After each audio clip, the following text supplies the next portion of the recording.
할렐루야. 네. 한 주일 동안 말씀 안에서 주 안에서 사시느라고 여러분 많이 힘든 것도 있었겠지만 오늘 수고하고 힘들었던 모든 것들 주님께서 예배와 말씀을 통해서 여러분들에게 은혜를 베푸시고 또 새 힘을 주시리라 믿습니다. 여러분과 함께 나누실 하나님의 말씀은 요한복음 4장 32절에서 36절까지 말씀입니다. 우리 함께 말씀을 합독하겠습니다. 가라사대 내게는 너희가 알지 못하는 먹을 양식이 있느니라. 제자들이 서로 말하되 누가 잡수실 것을 갖다 드렸는가 한데 예수께서 이르시되 나의 양식은 나를 보내신 이의 뜻을 행하며 그의 뜻을 온전히 이루는 이것이니라. 너희가 넉 달이 지나야 추수할 때가 이르겠다 하지 아니하느냐. 내가 너희에게 이르노니 눈을 들어 밭을 보라. 희어져 추수하게 되었도다. 거두는 자가 이미 삭도 받고 영생에 이르는 열매를 모으나니 이는 뿌리는 자와 거두는 자가 함께 즐거워하게 하려 함이니라. 아멘. 오늘 본문 말씀으로 보라 희어져 추수하게 되었도다 라는 말씀으로 하나님 말씀 증거하도록 하겠습니다. 오늘 너무 중요한 말씀입니다. 잘 들으시고 오늘 말씀이 여러분들에게 주시는 은혜와 능력을 쫓아서 귀한 열매 맺으시는 여러분 모두가 다 되시기를 주님의 이름으로 축복합니다. 네, 항상 제가 말씀을 전할 때 단골로 쓰는 소재가 있습니다. 그건 뭐냐면은 농사의 비유인데요, 예수님께서도 영생의 비밀을 농사를 통해서 많이 설명을 해주셨습니다. 하나님은 그 말씀을 어렵게 우리에게 말씀하는 게 아니라 가장 우리가 알아듣기 쉽고 이해하기 편한 소재들을 사용하셔서 복음의 비밀을 우리가 어려워서 모르지 않고 받아들이지 못하는 일 없이 그렇게 쉽게 비유로 설명해 주셨습니다. 참 저도 텃밭 농사를 오래 지어봤는데요, 그걸 지으면서 배우는 게 많았습니다. 특별히 그 농사하면서 말씀하고 연관지어서 생각해 보게 되었는데요, 어쩌면 그렇게 이치가 맞는지 모르겠습니다. 특별히 씨 뿌릴 때, 봄에는 씨를 뿌리지 않습니까? 씨 뿌릴 때 우리에게 예수님께서 주시는 말씀이 무엇이냐? 심는 대로 거두리라, 이런 말씀이에요. 봄에는 너희가 씨를 뿌릴 때 임을 깨닫고 씨를 뿌려야 되는데, 뿌릴 때 너희가 좋은 것으로 아름답게 선하게 뿌리라는 것입니다. 너희가 오늘 뿌린 대로 심은 대로 나중에 거두는 날이 있을 거라는 거예요. 지혜로운 사람은 이것을 깨닫는 거예요. 때를 깨달을 줄 알아야 돼요. 농부가 때를 모르면 농사 성공할 수가 없습니다. 봄에 파종할 때 거두려고 하는 자는 미련한 자예요. 아시겠습니까? 그리고 가을에 거두려고 할 때 그때 씨 뿌리는 사람은 어리석은 자입니다. 때를 쫓아서 하나님 말씀도 여러분들이 이해를 할 수 있어야 돼요. 심으실 때는 될 수 있는 대로 좋은 것으로 선한 것으로 심으셔서 아름다운 열매로 결실하실 수 있는 여러분들이 되시기를 원해요. 여름에는 심은 것들을 가지고 싸워야 되는 시기입니다. 어려운 시간들이 옵니다. 여러분, 일기가 불순하고 풍랑도 찾아오고요, 각종의 병충해도 찾아오고요, 가뭄도 찾아오고요. 여러분들이 어지간히 정성과 이 선한 싸움을 싸우지 않으면은 좋은 결실을 할 수 없는 그런 위기를 맞이합니다. 그게 여름입니다. 이 여름이 바로 영적으로 봤을 때는 영적 싸움을 하는 시간들이에요. 시도 때도 없이 병충해가 여러분들의 믿음을 갉아먹으려고 달려드는데요, 이것들을 잘 이겨 싸워내가 이기는 자들이 결국은 가을에 결실할 수가 있는 것입니다. 그래서 항상 그런 때를 반드시 지나게 돼 있다. 어떤 사람들은 이런 시간들 없이 그냥 하나님의 은혜와 사랑 가운데만 그냥 있고 싶어 해요. 그건 하나님이 이 땅을 지으신 섭리와 다른 생각입니다. 하나님의 생각과 내 생각이 다른 것입니다. 그리고 그 시간들을 잘 견디고 이겨내면은 결국은 결실할 때가 찾아오는데 그 계절이 바로 가을입니다. 가을이 되면은 이제 열매를 맺게 되는데요, 잘 아셔야 돼요. 마지막 열매가 무르익을 때 그때 열매를 잃어버리지 않도록 조심해야 됩니다. 열매가 익어가면은 또한 그 열매를 탐하는 각종의 들짐승들도 다 달라옵니다. 새들이 와서 먹어버리기도 합니다. 그동안에 농사 지은 게 헛것이 될 수도 있습니다. 이런 일들을 잘 견뎌내고 가을이 되면은 그 곡식이 잘 익도록 애를 써야 될 것이고, 또한 알이 차도록 애를 써야 될 것이고, 또 그 과일에 맛이 배이도록 단맛을 낼 수 있도록 그렇게 정성을 다해야 되는 것입니다. 여기에서도 지혜가 없으면은 망합니다, 농사가. 제가 지혜가 없어가지고 일전에 수박과 참외 농사를 한번 해봤는데요, 잘 익었고 크기도 너무 크고 좋습니다. 이제 너무너무 행복했어요. 수확할 날을 기대하면서. 그러면서 조금만 더 커라 그러면서 물을 막 줬습니다. 그냥 크기를 키우려고. 그래서 따서 결실해서 먹어봤더니 너무너무 허망한 일이 벌어졌어요. 크기는 크고 보암직스럽고 좋은데 먹어봤더니 맛이 없어요. 물맛이에요, 물맛. 그리고 좀 놔뒀더니 저장성도 없어요. 물이 너무 많아서 골아버려요, 그냥. 이런 일들이 벌어지더라고요. 지혜가 있어야 돼, 농부는. 믿음의 농사를 짓는 우리 또한 영적인 지혜가 있어야 해요. 결실할 때가 가까워 오면은 항상 이 맛을 낼 수 있도록, 그때는 물을 주는 게 아니라 여러분 눈물을 심고 땀을 씹는 거예요.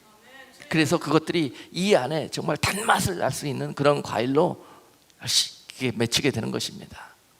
아멘. 네. 그리고 수확이 끝나고 난 다음에 겨울이 되면은 다 끝났다고 노는 것이냐? 그럼 절대 그런 게 아닙니다. 그때부터 농사가 시작되는 겁니다. 겨울이 되면은 이제 나무에 필요 없는 가지들도 다 잘라내줘서 가지치기를 해줘야 내년에 이 아름다운 그 풍성한 과일을, 보암직스러운 과일을 얻을 수 있는 그런 준비를 하는 거예요. 겨울에 가지치기를 반드시 해줘야 내년에 아름다운 소출을 기대할 수가 있습니다. 그리고 또한 곡식을 위해서는 겨울에 땅을 준비를 해줘야 돼요. 땅. 겨울에 땅을 준비를 다 끝내야 봄에 파종을 할 수가 있는 거예요. 그래서 땅을 준비하라 그럴 때는 어떤 말씀을 주십니까? 너희 마음의 밭을 기경하라. 이미 너희 마음속에 그동안 봄, 여름, 가을 농사 짓느라고 이미 탈진해 있구나. 수고하고 무거운 짐에 눌려가지고 새로운 어떤 선한 일도 할 수 없을 정도로 너희가 이미 지쳐 있구나. 내가 은혜를 부어줄 테니까 너희의 마음의 밭을 갈아엎어라. 겨울에 하는 일입니다. 그래야 영적인 농사를 새봄에 지을 수가 있죠. 파종을 할 수가 있죠. 지혜로운 영적인 성도들이 봄, 여름, 가을, 겨울 하나님의 때를 쫓아 영적으로 하는 일들입니다. 예수님께서 이러한 일들을 농사를 비유를 해가지고 여러 가지를 설명을 해주셨습니다. 오늘 본문 가운데서도 마찬가지입니다. 가을에 익는 그런 일들을 놓고 많은 사람들과 예수님이 보는 견해가 다릅니다. 예수님께서 지금 들판을 바라보시고 하얗게 익었도다, 이제 추수할 때가 가까웠도다, 그렇게 말씀하시는데 예수님의 제자들이 뭐라고 그럽니까? 예수님, 익긴 뭐가 익었습니까? 아직도 해가지고 다 아직도 풋곡식이구만. 예수님, 아직도 저것들이 익으려면 4달이나 남았습니다. 지금 이렇게 얘기하고 있는 거예요. 예수님과 제자들이 대화가 달라요. 지금 예수님은 이겼다는데 그들은 익지 않았대요. 아직 익을 때가 안 됐답니다. 그런 일들이 벌어지고 있습니다. 항상 하나님과 우리 사람들과의 생각의 차이가 바로 이런 일들이 벌어지고 있습니다. 때의 문제고 바라보는 시각의 문제입니다. 하나님은 오늘 말씀에서 항상 무엇을 위해서 기다리고 계시냐면요, 오늘 예수님께서 나의 양식이라고, 나는 나의 양식이 있느니라 그렇게 말씀하시는데, 당시에 또한 예수님의 제자들이 주변을 바라보면서 아니 누가 예수님 앞에 나도 모르게 먹을 것을 갖다 드렸냐 이렇게 얘기합니다. 근데 지금 예수님 말씀하고 계시는 나의 양식은, 내가 가지고 있는 나의 양식은 뭐냐면요, 너무 그 양식 때문에 기쁘고 배부르신 거예요. 무슨 양식을 드셨는데 그것 때문에 예수님이 심히 기쁘고 배부르신 거예요. 그런데 제자들은 그걸 이해를 못합니다. 예수님이 왜 지금 내가 가지고 있는 나의 양식으로 인해서 기쁘냐 그러면은 그것입니다. 들판을 보니까 많은 영혼들이 하얗게 믿음의 옷을 입고 내가 추수하러 오기에 이미 저들이 많은 준비가 되어져 가고 있다라는 거예요. 그걸 보시고 예수님이 기쁘신 거예요. 네. 이거 영적인 얘기를 하고 있는데 사람들은 육적인 얘기만 하고 있습니다. 예수님은 영적인 것들을 보여주시는데 그것들을 우리 영적인 눈으로만 쳐다보고 있어요. 사람들과 제자들의 모습이 그랬습니다. 오늘 그러한 대화가 본문에서 이어지고 있습니다. 여러분, 농부가 농사를 짓는 근본적인 이유가 뭡니까? 그거는 추수하기 위해서 그렇습니다. 거두기 위해서 농사 짓는 거예요. 그렇죠? 하나님께서 이 세상 끝날까지 기다리고 계시는 것은 그 이유가 뭐예요? 영적인 농사의 측면에서 봤을 때 그 영혼들을 거두시기 위해서 그러는 거예요. 그 영혼들을 거두시기 위해서 지금 농사를 짓고 계시는 겁니다. 그리고 거기에 하나님의 기쁨과 마음에 합당한 모습으로 곡식들이 아름답게 익어지고 추수 때가 임박해질 때 농부의 마음이 기쁜 것처럼 하나님의 마음도 기쁘시다는 거예요. 네. 지금 그런 일들을 오늘 본문 속에서 기록하고 계십니다. 하나님이 기뻐하실 때 우리도 함께 기뻐하고, 하나님이 말씀하실 때 그 말씀이 바로 이해가 되어져서 하나님의 말씀에 감사하고 찬송할 수 있는 자들이 되어야 할 것입니다. 아멘. 영적인 사람들이 그럴 수 있어요. 항상 하나님과 영적인 코드가 맞으셔야 돼요. 그래야 농사를 지어도 하나님을 기쁘시게 하는 농사를 지을 수가 있고 하나님이 원하시는 열매와 곡식을 소출할 수 있는 그런 여러분들이 되실 수가 있습니다. 여러분 마음대로 농사 지으시면 망합니다. 육적인 농사 지어도 망합니다. 그 농사 지어서 하나님 앞에 올려드려도 하나님이 기뻐하시지 않습니다. 그래서 오늘 본문 속에서 제자들이 35절에 보니까 넉 달 농사에 대해서 이야기하고 있어요. 예수님과 제자들 사이에서 그러한 사건을 보는 견해가 다른 것을 볼 수가 있습니다. 지금 많은 사람들이 제자들처럼 그렇게 얘기하고 있어요. 주님은 야 이제 때가 찼다 이렇게 말씀하시는데 사람들은 아니에요 주님, 아직도 넉 달이나 남았어요. 그래요. 제가 이 말씀 묵상하면서 그 생각이 났어요. 옛날에 한 10년 전인가 그런 메시지를 많이 전했습니다. 여러분, 주님 오실 때가 가까웠습니다. 빨리 합당한 예복으로 갈아입으시고, 여러분 회개의 예복으로 갈아입으시고 알곡으로 익어지셔야 됩니다. 그래야 주님 오실 때 여러분들이 추수에 합당한 영혼들로 예비되어서 그 주님의 기쁨에 참여하실 수 있습니다 라고 계속 외쳤어요. 그랬더니 저더러 많은 사람들이 이단이래요. 그런 소리 한다고. 그런데 그 말씀이 사실입니다. 여러분, 지금 주님은 지금도 추수할 때가 가까웠다, 들판이 하얗게 익어서 내가 이제 추수하러 가야 되겠다 라고 말씀하시는데 정작 추수에 합당한 세상과 사람들은 아니에요, 아직 넉 달이나 남았어요, 지금 오시면 안 돼요, 이렇게 얘기하고 있단 말입니다. 심지어 말씀을 가르치는 자들도 아니에요, 우리 세대에는 절대 주님 안 옵니다, 앞으로 한 100년은 있어야, 적어도 그 정도는 있어야 오실걸요, 그러더라고요. 그걸 어떻게 합니까? 누가 장담할 수 있습니까? 여러분, 그 때를 누가 정합니까? 그러니까 성경 공부를 하셔야 된다니까. 성경 공부도 제가 한 5-6번 이상은 가르쳐 드린 것 같은데 그것은 하나님이 결정하십니다. 그때는 성경에서 주님도 모른다고 기록이 되어 있는데요, 주님이 모르시는 게 아니라 아직 결정이 안 됐기 때문에, 하나님이 결정을 안 하셨기 때문에 기다리고 계시는 거예요. 내 아들아, 가서 익은 곡식들을 추수해 오너라. 하나님의 명령이 떨어질 때 그 아들 예수 그리스도께서 이 땅에 재림하셔서 그 영혼들을 추수하실 것입니다. 그 결정은 하나님이 정하셔요. 이유는 여러분께 혼인잔치의 비유를 가지고 설명을 해드렸습니다. 혼인잔치에서 신랑이 신부를 데리러 갈 때, 혼인잔치에 이제 신부를 데리고 와서 그 집에, 준비한 집에서 혼인잔치가 벌어질 때 그 혼인잔치의 날짜를 누가 잡습니까? 신랑이 결정하는 게 아닙니다. 그 아버지가 내 아들아, 가서 이제 네 신부를 데려오너라.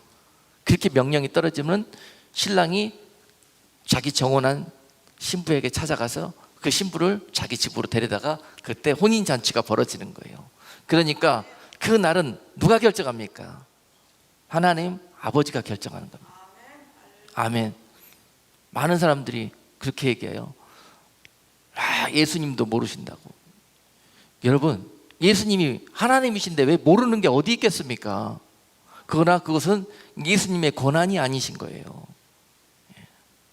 그러나 하나님 보시기에 이미 들판이 휘어져 추수하게 되었다고 하나님이 결정하시는 그 날에 바로 우리가 기다리던 우리의 신랑 되신 주님은 우리를 데리러 오실 것입니다.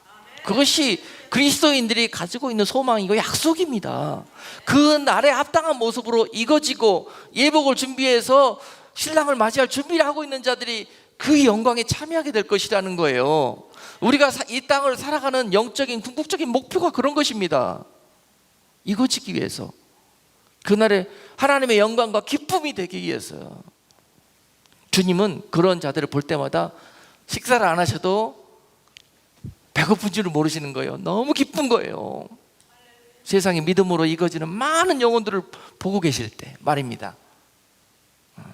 아직도 때가 찼는데도 불구하고 계속 어린아이처럼 젖이나 먹고 계속 술이나 먹고 방탕한 삶을 살고 있는 그들을 볼 때 주님이 시장하신 거예요. 시장하셔. 배고파. 아무리 많은 것을 드셔도 배가 고파요. 왜냐하면 주님이 오신 목적이 그들을 구원하러 오셨는데 구원에 합당한 모습은 전혀 예비하지도 못하고 아직도 그렇게 어린아이처럼 세상 사람처럼 그렇게 있는 그들을 보면서 내가 시장하다, 주님께서 말씀하시는, 내가 시장하다. 교회로 와서 보아도 전부 어린아이들만 뿐이고 죽정이들만 뿐이고 말이죠. 이것 잊고 알이 차거나 곡식들 보기가 힘드니 말입니다. 이것이 바로 주님의 시장함이란 말입니다. 주님께서 2000년 전에 이 땅에 오셔서 그와 같이 말씀하셨습니다. 마가복음 11장 11절 말씀에 보니까요, 예수님이 이 땅에 초림하셔서 어디로 가셨냐면은 성전으로 달려가셨습니다. 성전에 달려가면은 뭔가 이 땅에 익어진 곡식들이 좀 있고 믿음으로 예비된 성도들이 얼마나 있을까 기대하시고 가서 무화과 나무를 다 들춰봤는데요, 그 중에 열매가 혹시 있을까 하고 찾아봤는데 없었습니다. 그런 일들이 벌어졌어요. 마가복음 11장 11절 말씀입니다. 예수께서 예루살렘에 이르러 성전에 들어가사 모든 것을 둘러보시고 때가 이미 저물매 12 제자를 데리시고 베다니에 나가시다. 이튿날 저희가 베다니에서 나왔을 때에 예수께서 시장하신지라 멀리서 잎사귀 있는 한 무화과 나무를 보시고 혹 그 나무에 무엇이 있을까 하여 가셨더니 가서 보신즉 잎사귀 외에 아무것도 없더라. 이는 무화과의 때가 아님이라. 예수께서 나무에게 일러 가라사대 이제부터 영원토록 사람이 네게서 열매를 따먹지 못하리라 하시니 제자들이 이를 듣더라. 아멘. 여러분, 예수님께서 제자들을 부르시고 또 3년 동안 데리고 다니시면서 무엇을 가르쳤냐면요, 육적이고 세상적이고 사람의 생각만 하고 있는 그들에게 3년 동안 눈에 보여주시며 경험시켜 주시며 입에다가 벌려서 떠넣어 주시면서 이런 일들을 가르치셨어요. 영적인 일, 장래의 소망, 하나님의 약속, 그런 것들이 어떻게 이루어지고 있는지. 믿음 없는 그들에게 믿음이 생기는 그런 많은 일들을 교육시키고 친히 가르치시는 일에 예수님의 3년 거의 대부분을 사용하셨습니다. 그래도 그들은 계속 사람의 이야기만, 세상적인 이야기만 하고 있습니다. 여러분, 오늘 예수님께서 성전에 들어가시는 길에 그 앞에 있는 무화과 나무를 들춰보셨다고 그랬습니다. 무화과 나무는 상징적으로 봤을 때 이스라엘이면서 또한 무화과는 믿음의 나무이면서 믿음의 백성이면서 지금 현대로 따지면 그리스도인이라고 볼 수 있습니다. 교회라고도 볼 수 있습니다.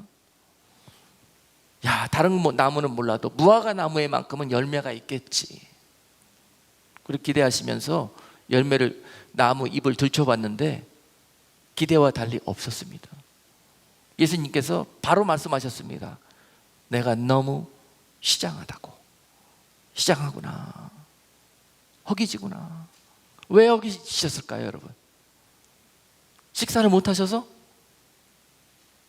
내가 그토록 찾고 기대하고 갈망하는 그 익어지는 한 영혼을 볼 수가 없으니 그것이 예수님께는 너무너무 영적인 그런 배고픔으로 오시는 거예요. 언제나 이 나무에서 열매가 열리고,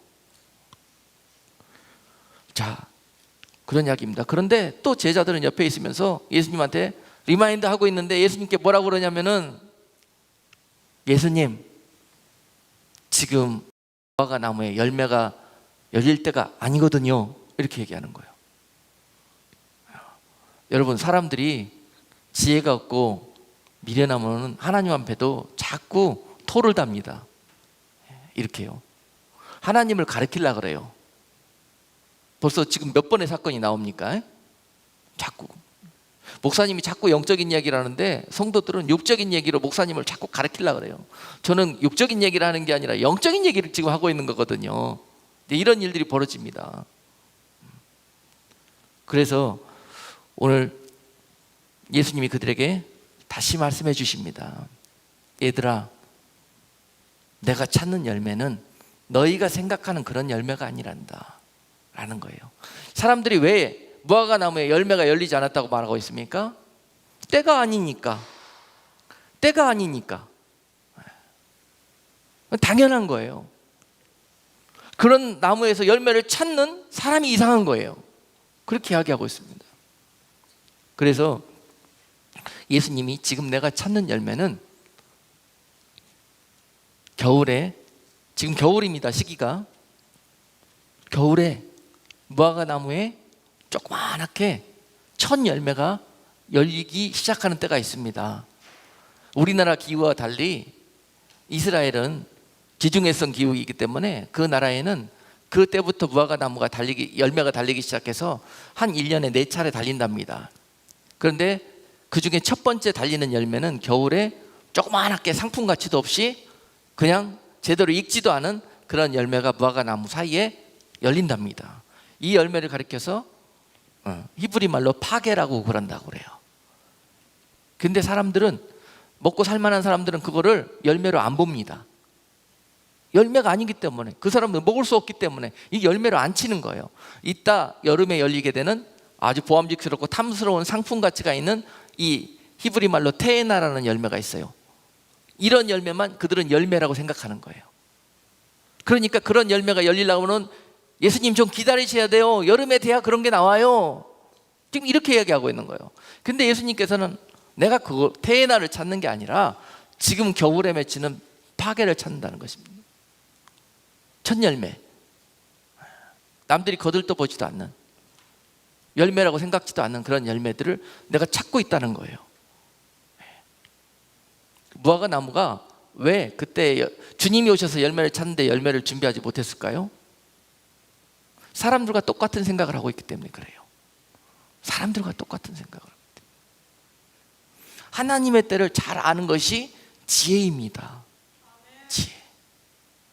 하나님이 정녕 지금 뭘 원하시고 뭘 찾고 계시는가, 바로 무슨 열매를 맺기를 원하시는가, 이것을 잘 알고 분별할 수 있는 것이 지혜입니다. 여러분, 사람의 때를 쫓아 살면은 망합니다.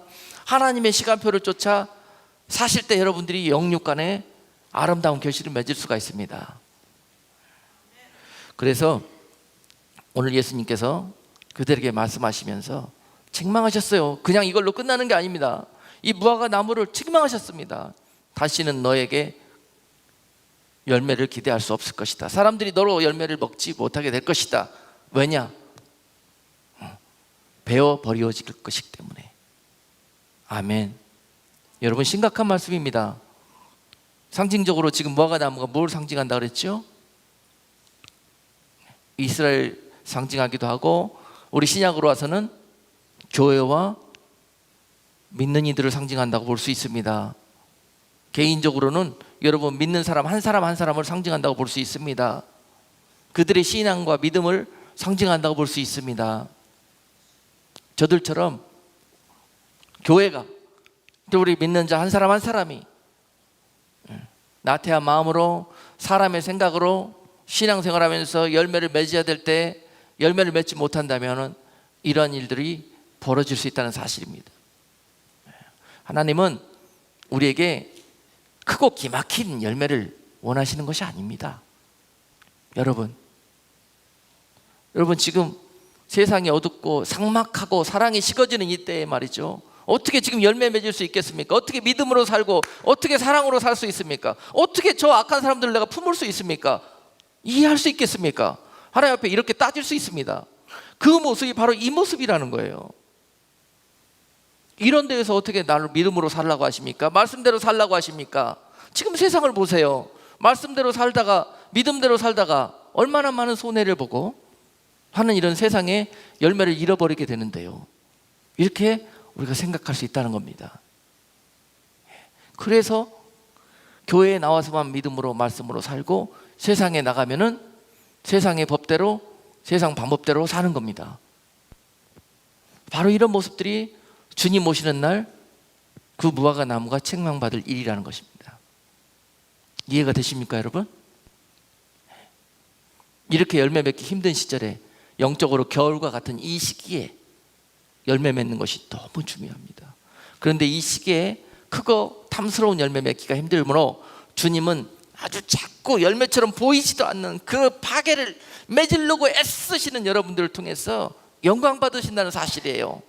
그때 여러분들 보시고, 아니 남들은 다 열매 맺을 생각도 안 하고 배짱이처럼 겨울에 난로 앞에만 앉아 있는데 너는 이 한겨울에 그 보잘것없는 열매라도 맺으려고 믿음 붙들고 말씀 붙들고 애쓰며 좁은 길 걸어가는 너를 통해서 내가 기쁘다, 내가 배부르다 하시는 이 말씀이 오늘 본문으로 표현되신 거란 말입니다. 얼마나 귀한 건지 몰라요. 많은 사람들이 성전에 마당문을 밟고 많은 것들을 가져다 제사하며 잡고 죽이면서 그렇게 예배드리고 하나님 앞에 나와서 제사를 드리고 있습니다. 그런데 그 어떤 것들보다도 이러한 보잘것없는 첫 열매 들고 나와서 주님, 내게 드릴 것 이것밖에 없네요. 그러면서 주님 앞에 이 보잘것없는 두 랩돈, 파괴와 같은 열매, 푼 열매일지라도 드렸을 때 주님이 그것으로 인해서 너무 기뻐하신다는 사실입니다.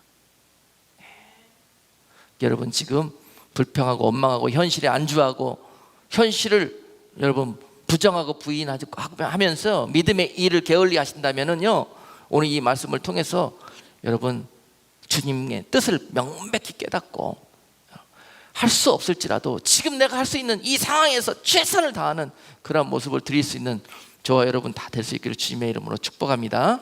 주님이 오셔서 반드시 그런 자들을 가장 먼저 그날에 찾으실 것입니다.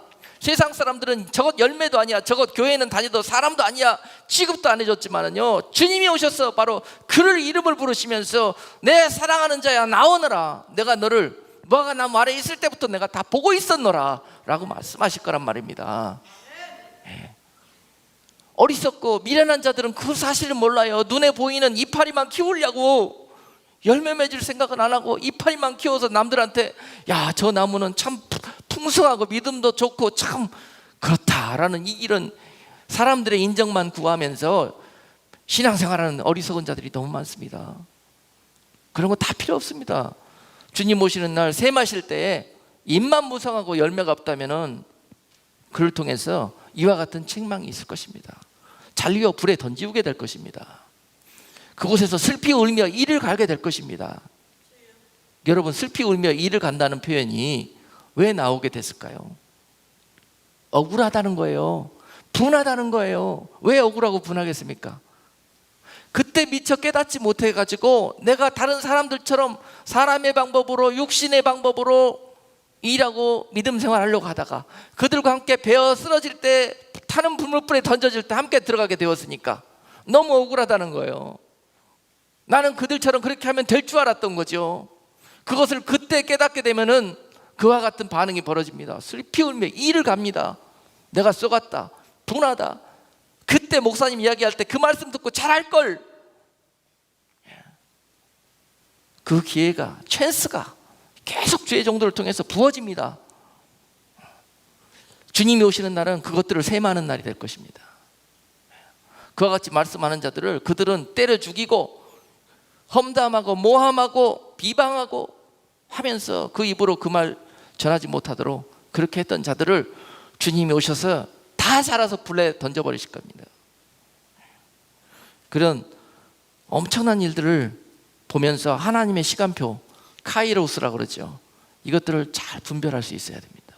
오늘 본문에서 이미 주님 보시기에 들판이 휘어져 추수하게 되었다고 말씀하고 있는데 아직도 아니라 주님 오실 때 엄청 멀었다 그러면서 여전히 내 길로 내 방법으로 살고 있다면 오늘 이 말씀이 우리에게 큰 주님의 은혜의 말씀으로 들려질 수 있기를 주님의 이름으로 축복합니다.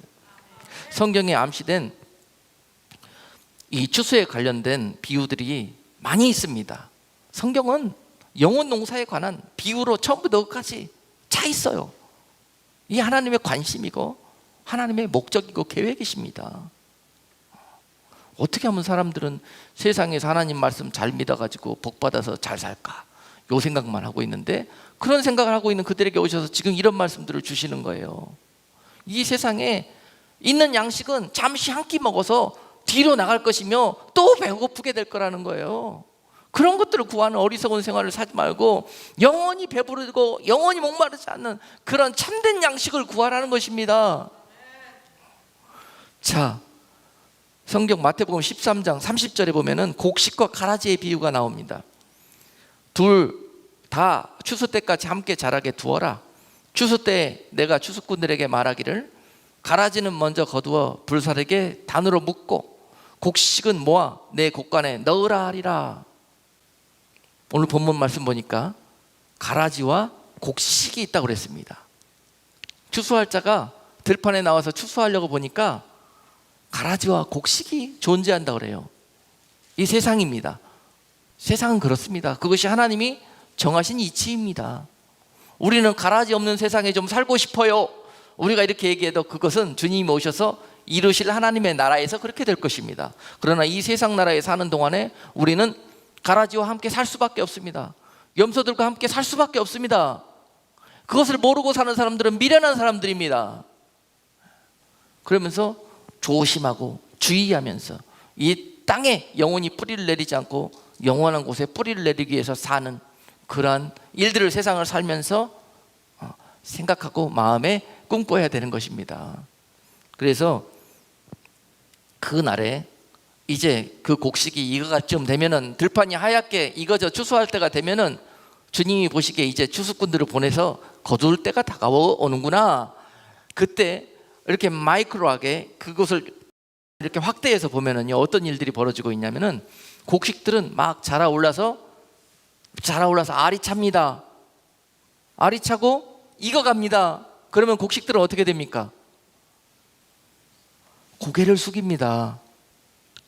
농사 안 지어봐서 잘 모르시겠지만은 들판에 보면은 벼는 익으면은 고개가 숙어집니다. 이렇게.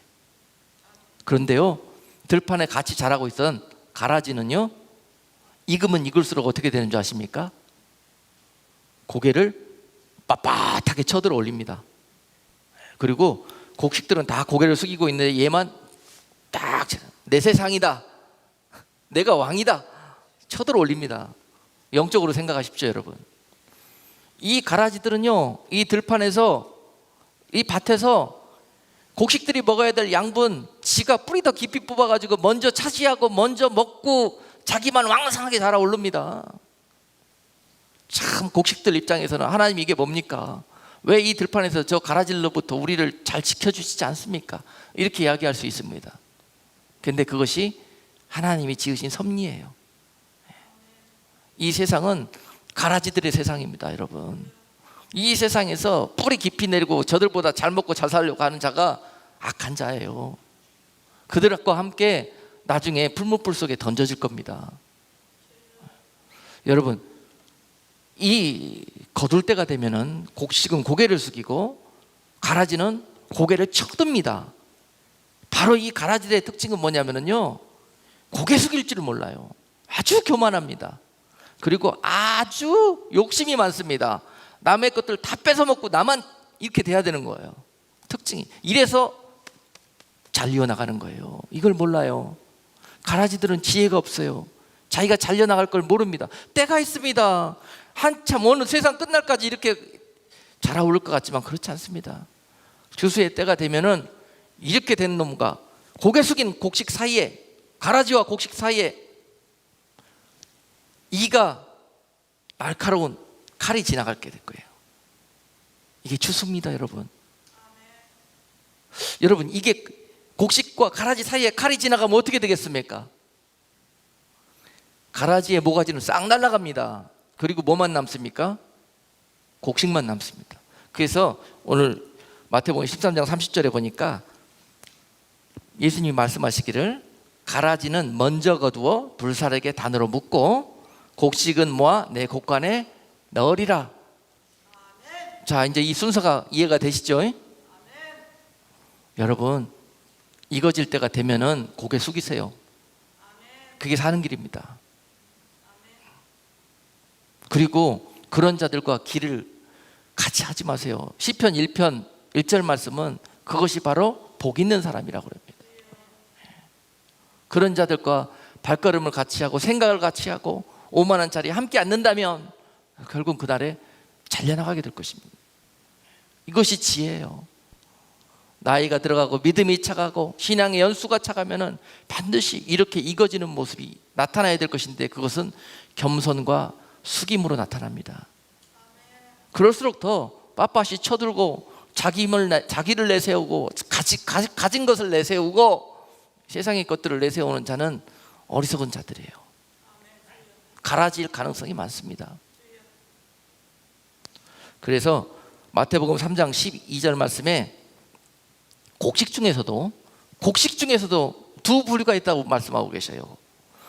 첫 번째는 가라지와 곡식이 있다고 그랬습니다. 가라지는 마귀의 씨요, 곡식은 하나님의 씨입니다. 하나님의 뜻은 이 세상을 통해서 하나님의 씨를 다 추수해 거두실 것이고, 가라지의 씨는 한 사람도 남김없이 다 불에 던지는 것이 하나님의 계획이십니다. 씨가 다릅니다, 여러분. 마태복음 13장에서 그렇게 말씀하고 있어요. 마귀들이 다 잠들어 있는 틈에 와가지고 마귀의 씨앗을 덧뿌리고 갔다고, 모르게 숨겨놓고 세상에 갔다고 그렇게 기록이 되어 있습니다. 여러분, 인본주의 신학은요, 세상이 다 하나님의 사람들이라고 그렇게 이야기합니다. 그래야 세상 모든 사람들에게 존경받으니까. 성경적으로 절대 그렇지 않습니다. 전부 하나님의 나라가 회복되는 날, 그 나라가 하나님의 백성들로 온전히 가득하게 되는 그런 때인 것입니다. 그 날을 위해서 이 세상에서 마귀의 씨앗들은 다 불에 던지고 그날에 하나님의 나라를 회복하실 것입니다. 그것이 심판입니다, 여러분. 그런데 그 심판의 때가 가라지에, 즉 마귀와 그의 족속들을 멸하는 그것이 심판인데요, 그들이 멸망받는 날 하나님의 자녀 곡식들이 말입니다, 어리석게도 그들의 심판받는 그 날에 같이 심판받아요. 이런 일이 벌어져서 되겠습니까? 오늘 본문 말씀에서 마태복음 3장 12절 말씀에서 이런 일이 벌어집니다. 손에 키를 들고 자기의 타작마당을 정하게 하사 알곡은 모아 곡간에 들이고 죽정이는 꺼지지 않는 불에 태우시리라. 세례 요한이 세상에 와서 이와 같이 주님 오실 길을 말씀으로 예비하고 있는 내용입니다. 주님 오실 때가 가까우면은 반드시 이런 일들이 있어야 돼요. 그래야 주님을 맞이하는 준비가 되는 것입니다. 주님 오시기 직전에도 세례 요한이 이와 같이 말씀했습니다. 다시 주님이 이 땅에 재림하시기 직전에도 하나님은 주의 종들을 통해서 이 말씀하실 거예요. 손에 키를 들고 자기 타작마당을 정하게 하사 알곡은 모아 곡간에 들이고 죽정이는 꺼지지 않는 불에 태우실 것이니까 여러분들 아직 죽정이 상태로 남아 계시지 마시고 빨리 알을 채우십시오. 그 안에 알곡으로 익어지는 말씀으로 채우고 믿음으로 채우고 하나님을 향한 사랑으로 채우고 하는 그런 일들에 힘써야 됐다는 거예요. 지금도 곳곳에서 많은 세례 요한과 같은 종들을 하나님께서 보내셔서 이렇게 외치고 계십니다. 회개하라고 말입니다. 회개할 때 여러분 알이 찰 수 있습니다. 내 곡식 안에 엉뚱하고 허망하고 세상적인 것들만 가득 차 있는 내가 비워지고 그 안에 하나님께서 찾으시는 풍성한 열매들로 가득 채워지는 그런 역사가 반드시 주님 오시기 직전에 있어야 될 것입니다. 그것이 바로 회개하는 것입니다. 알곡은 알이 차 있는 곡식이고 죽정이는 모양은 알곡처럼 보여 있는데 그 속이 비어 있어요. 종자는 곡식이에요. 곡식인데 곡식이 당연히 때가 차고 말씀을 먹고 은혜를 먹고 이제 교회를 다니고 신앙생활이 깊어지고 하면서 차근차근 알이 차야 되는데 불구하고 아직도 죽정이에요. 여러분 모양은 알곡처럼 생겼으니까 나는 알곡이다 이렇게 생각하시죠? 그렇지 않습니다. 그날에 어떤 일들이 벌어지냐면요, 그 곡식들을 모아다가 어떻게 하냐, 소금물 속에 탁 담궈버립니다. 그러면 어떻게 됩니까 여러분? 알곡은 밑에 깔아앉고 죽정이들은 다 따버립니다. 속일 수가 없습니다 여러분. 하나님의 심판은 그런 겁니다. 눈으로 모양으로는 겉으로 봐서는 아무도 알 수 없지만 하나님의 심판은 그런 겁니다. 이것을 두려워할 줄 알아야 돼요. 지금 내 겉만 번지르르하다고 자만하고 만족해서 살다가는 이런 일들이 다 갑니다. 그래서 지금 이 시대는 죽정이가 알곡으로 익어져가는 부흥을 허락하신 시기입니다. 여러분 하나님의 때를 잘 아셔야 돼요. 추수에 임박한 그때는요, 빨리 내 백성들이 내 자녀들이 알이 차기를 기대하시면서 주님이 시장하셔가지고 그들을 향해서 중보하시고 응원하시고 도와주시면서 성령으로 말입니다. 그래서 추수가 임박한 그 시기가 닥치면은요 반드시 영적 부흥이 있을 거예요. 하나님의 은혜가 있을 것입니다. 그들이 회개할 수 있도록, 회개해서 알이 찰 수 있도록, 그래야 주님이 오셔서 거둬가시죠. 반드시 그런 일들이 있을 거예요. 많은 사람들은 뭐 교회가 뭐 차고도 넘치고 뭐 대형 교회들이 막 세워지고 하는 부흥을 기대하겠으나 그게 아닙니다. 마지막 주님 다시 오실 때가 가까워질수록 우리에게 부흥이 있을 것인데 그것은요 익어지는 부흥일 것입니다. 숫자의 부흥이 아니에요. 양적 부흥이 아니에요. 질적 부흥입니다. 예. 그것은 고난을 통해서 옵니다. 부흥은 고난을 통해서 와요. 시련과 역경을 통해서 주님 앞에 무릎 꿇고 꼭 부러지게 할 거예요. 하나님이 사랑하는 자들에게 그렇게 할 겁니다. 세상 모르고 세상에 술 취해 있던 그들을 불러서 하나님이 꼭 부러지게 할 거예요. 그리고 주님의 이름을 부르게 할 것입니다. 그것이 바로 하나님의 자녀인 포식입니다. 아직도 세상에 술 취해가지고 흥청망청 나는 교회에 다니니까, 나는 알곡의 껍질은 하고 있으니까 나는 당연히 구원받겠지, 그러고 지내고 있는 그들에게 오늘 주님께서 사랑의 음성을 들려주시는 것입니다. 지금은 자다가 깨어서 정신을 차려야 될 때요. 그리고 읽는 일에 최선을 다해서 그것을 정금과 같은 그런 하나님께서 환경을 주실 때 내가 그곳에서 정금과 같이 나오는 그런 신앙, 믿음의 신앙이 되어야 할 때인 것입니다. 그래서 지금 마지막으로 우리가 명심해야 될 것은, 지금 우리에게 주시는 하나님의 은혜는 바로 뭐라고 주시는 은혜다? 이거지라고, 회개하라고, 바로 이것을 늦은 비처럼 부어주시는 하나님의 은혜라고 그럽니다. 여러분 처음에 주님이 초림하셨을 때는 이 땅에 은혜가 부어졌는데요, 왜냐? 주님의 구원의 문으로 들어오라고 하나님이 이 땅에 은혜를 부어버리셨는데 그것이 이른비의 부흥이었습니다. 그때는 이른비의 부흥은 온 세상이 조건 없이 계산 없이 다 부어지는 그런 은혜의 부흥이었어요. 그리고 난 다음에 교회 시대가 열리게 되었고, 교회 시대가 문이 닫히는, 주님의 오실 때가 가까워지는 시점에 이르면은 다시 한번 이른 비와 늦은 비를 풍성히 주시겠다는 약속처럼 늦은 비를 부어주실 건데요, 그건 은혜의 비입니다. 그 늦은 비는요, 익어지는 부흥이에요. 익어지는 부흥, 알이 차는 부흥입니다. 그러도록 하나님이 은혜를 부어주실 건데, 그거는 우리가 기대하는 모습의 은혜가 아닙니다. 약벽과 같은 그런 환경 속에서 곡식은 익어지는 거예요. 아시겠습니까? 열악한 환경 속에서 그 떼약볕을 맞으면서 마지막 알이 차는 겁니다. 그렇듯이 비어있는 성도들의 신앙과 믿음도 떼약볕과 같은 우리 삶의 환경을 통해서 여러분들이 익어지게 하실 거예요. 믿음으로 말입니다. 그러니까 그런 일들을 만날 때마다 감사하시고, 나는 하나님이 택한 사람이구나, 오히려 하나님 앞에 감사하시고 그 일에 순종하시면서 그 환난을 통과하실 때 여러분들이 바로 하나님이 도와주셔서 익어질 수 있는 그런 상황으로 주님이 인도해 가실 것입니다. 그것이 늦은 비의 은혜인 것입니다. 여러분, 또한 성경에서 곡식을 추수할 때 이런 일들이 벌어지고요, 과일을 추수할 때도 동일한 일들이 벌어집니다.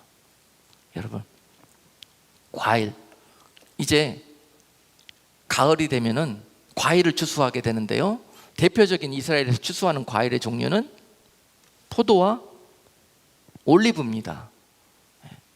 자, 올리브가 익으려면은 뜨거운 건조한 그런 혹서기를 견뎌내고 맛을 더하여지고 탐스럽게 과일이 익어가는 거예요.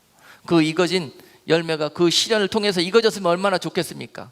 감사합니까? 그런데 여러분, 그 익은 포도를 따가지고 포도즙 틀에 집어넣어 버립니다.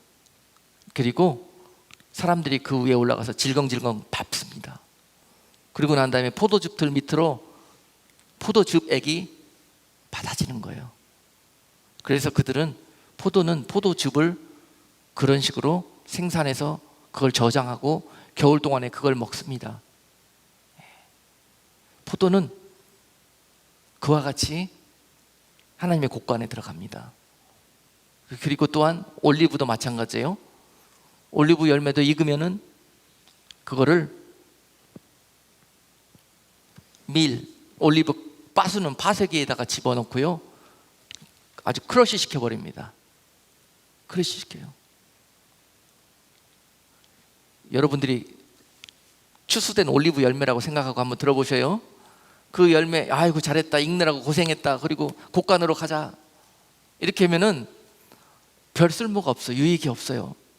그 올리브를 열매를 갖다가 네가 고생하고 수고했다마는 너를 내가 더 고귀하고 정결한 나의 거룩한 자로 사용하기 위해서 내가 너를 빠술 거다. 그리고 빠서버립니다.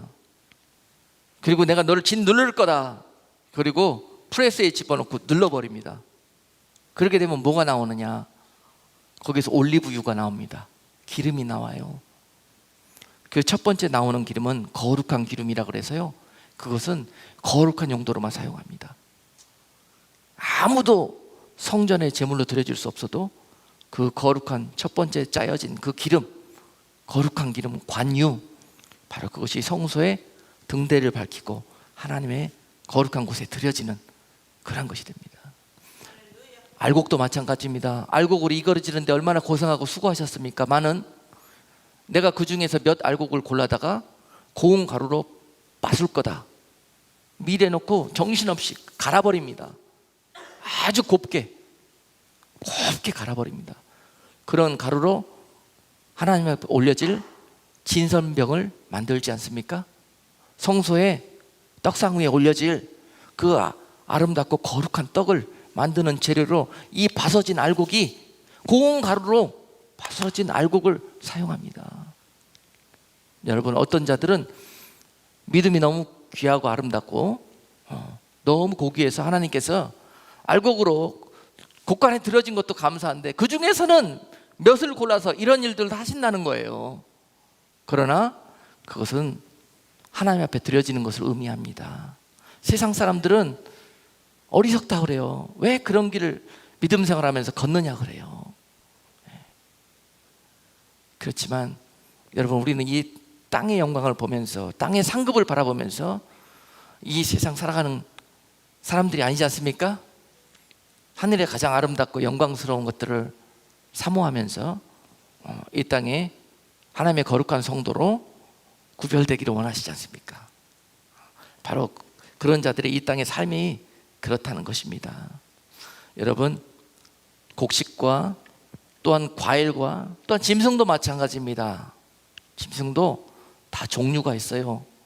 하나님이 기뻐하시는 종류가 있고 그렇지 못한 종류가 있습니다.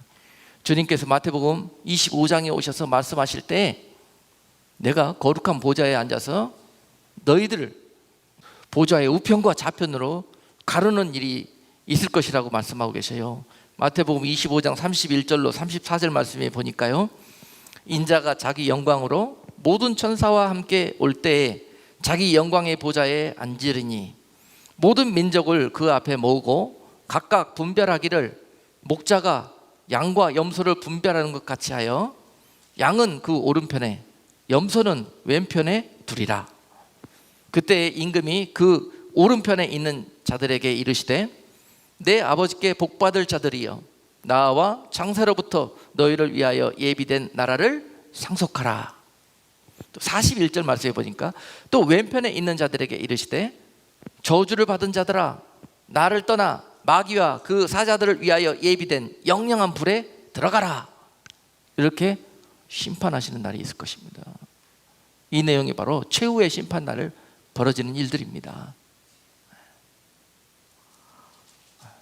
많은 사람들이 지옥 얘기 꺼내면 너무너무 싫어해요. 그런 목사들이 이단이라고 그래요. 그러나 성경에 분명히 나와 있는 하나님의 말씀입니다. 요새 인본주의의 극치로 교회가 타락해가지고 지옥은 얘기 안 하고 천국만 얘기합니다. 그렇지 않습니다. 지옥 갈 자들이 너무 많을 것입니다. 그리고 하나님의 자녀이면서도 불구하고 그들과 함께 지옥에 떨어질 자들도 있을 것입니다. 이것이 하나님의 걱정이십니다. 아멘. 이것이 왜 하나님의 자녀로 씨를 받고 이 땅에 와가지고 왜 마귀의 자녀들과 함께 지옥불에 갑니까? 알이 안 차서 쭉정이로 남아있다가 그렇게 된다는 거예요. 분명히 오른편에 양을 두실 것이고 왼편에 염소를 두실 거라고 그랬습니다. 양과 염소가 우리 안에서 같이 크는 건 하나님이 허락하신 일이라고 그랬습니다. 알곡과 가라지, 곡식과 가라지가 들판에서 함께 크는 건 하나님의 뜻이라고 그랬습니다. 지난주에 여러분께 말씀 전했듯이 이리가 득실거리는 세상에서 하나님의 자녀들이 살게 하신 것 또한 하나님의 뜻이라고 한 것이어요. 그러면서 너희가 뭐라고 그랬습니까? 뱀처럼 지혜롭고 비둘기처럼 순결하는 것이 이리가 득실을 가는 세상에서 믿음의 자녀들이 살아갈 방법이 피할 길이라는 거예요. 말씀대로 살아라는 거예요. 그래서 여러분 반드시 지금 그렇습니다. 이제 추수할 때가 임박되면은 보여요. 대충 보면은 어떤 것이 가라지고 어떤 것이 염소인지 보립니다. 염소는 말 안 듣고 들이받고 자꾸 무리 중에서 문제를 일으키고 하는 그런 종류이지 않습니까? 그런데 하나님께서 그대로 두래요. 내가 이날에 심판하기 직전까지 그대로 두래요. 왜 그렇겠습니까? 그들이 바로 하나님의 자녀, 양들이 지혜롭고 세상에서 영원히 장막 털지 않고 하나님 나라까지 돌아오는 도구랍니다. 도구. 자꾸 그들이 들이받고 못 살게 구니까 아유 여기 못 살겠다고 하나님 소망하면서 그 길만 하나님께 기도하면서 구하는 거란 말입니다. 하나님께서 내 자녀들을 찾기 위한 도구로 염소들도 사용하시고 가라지들도 다 사용하시는 거란 말입니다. 아시겠습니까? 네. 그것이 하나님의 섭리예요. 그러나 그 날에 이런 일들이 벌어지게 될 것이라는 사실입니다. 그러므로 여러분 이 모든 일들 가운데 우리가 이 추수에 합당한 사람들로 합당한 성도들로 예비되고 이거지는 일에 이 시간 이후로 여러분들이 기도하시면서 여러분들의 삶의 방향과 목표를 완전히 다시 한번 리셋 할 수 있는 그런 시간이 될 수 있기를 주님의 이름으로 축복합니다. 아직도 여러분 생각 속에 오늘은 무엇을 먹고 내일은 무엇을 마시고 모레는 무엇으로 즐길까 맨날 이 계획만 짜고 계신다면은 나는 지금 내 속에 하나님의 영이 있긴 한 것인가, 하나님의 DNA가 있긴 한 것인가, 내 모습을 다시 한번 적나라하게 지금 여러분 살펴보셔야 됩니다. 그날에 그 일이 불현듯 강도를 만난 것처럼 벌어지면은 길이 없습니다. 슬피 울며 이를 가는 수밖에 없습니다. 지금 살펴볼 수 있는 자가 지혜로운 성도예요. 그리고 그 길을 믿음으로 말씀으로 회개하며 주님 앞에 돌아설 때 주님이 여러분들에게 늦은 비처럼 은혜를 부으시고 하나님의 영을 부으셔서 여러분들을 통해서 염소의 길을 걷던 나를 하나님이 양으로 삼아 우편에 두실 것이고, 또한 가라지의 길을 걷던 나를 주님께서 아리찬 알곡으로 구별하셔서 하나님께서 그날의 영광의 자녀로 추수해 주실 것입니다. 이 가을 결실의 계절에 다시 한번 이 말씀 붙들고 지금까지 내가 염소와 가라지의 삶을 살았다면 완전히 영육간의 내 삶을 바꿔서 회개하고 변화시켰어. 나를 쳐서 복종시켰어요. 하나님의 말씀과 하나님의 시간표에 합당한 그런 삶의 모습을 살아가는 복된 성도들 다 될 수 있기를 주님의 이름으로 축복합니다. 기도하겠습니다. 살아계신 하나님, 오곡백과가 무르익는 이 계절에 자연은 익어가고 아름다운 색으로 물들어가지만 우리 안에 과연 믿음이 하얀 옷으로 갈아입고 하얗게 익어지는 모습이 있는지 오늘 말씀을 통해서 저를 보게 하신 것 감사합니다. 하나님, 이 시간 말씀에 은혜를 부어주셔서 하나님의 자녀들이 말씀에 도전받게 하시고 결단하게 하시고 말씀 앞에 무릎 꿇게 하셨어요. 하나님이 기뻐하시고 저들을 통해서 그들의 영혼이 아름다움으로 말미암아 주님이 영광 받으실 수 있는 그런 거룩한 교회, 복된 성도들 다 되게 주옵소서. 예수 그리스도의 이름으로 기도드리옵나이다. 아멘.